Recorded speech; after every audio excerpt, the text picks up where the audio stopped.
চাওক এলায়েন্সৰ কথাটো চলি আছে বিভিন্ন দল সংগঠনৰ লগত, কিন্তু UPPL যিহেতু BTR অঞ্চলৰ পাৰ্টি, আমি BTR অঞ্চলত আমাৰ গোটেইকেইটা বুথ গোটেইকেইটা প্ৰাইমাৰী আছে, ইয়াত আমি কাম কৰি আছো। গতিকে প্ৰায়ৰিটিটো আমাৰ BTR অঞ্চল আৰু 15টা সমষ্টিতে আমাৰ প্ৰিপাৰেশ্যন চলি আছে,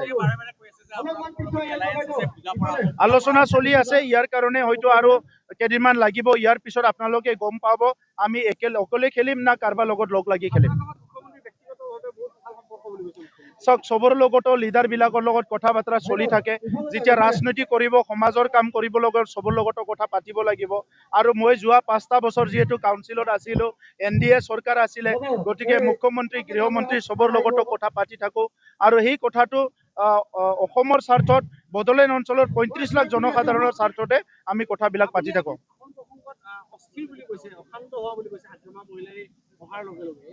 আপোনালোকে দেখিছে, নিউজ বজাই আছে, শ্ৰীৰামপুৰত চেণ্ডিকেট আৰম্ভ হৈছে, গৰুৰ চেণ্ডিকেট আৰম্ভ হৈছে, বিভিন্ন চেণ্ডিকেট আৰম্ভ হৈছে।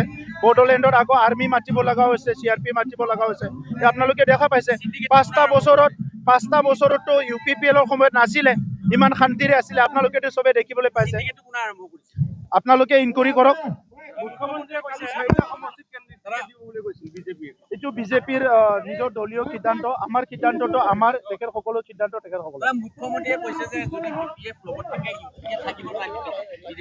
চাওক আমি বিভিন্ন দলৰ লগত আলোচনা কৰি আছো আৰু কেইদিনমান পিছত সিদ্ধান্ত ল'ম UPPL অকলে খেলিব না এলায়েন্সত খেলিব।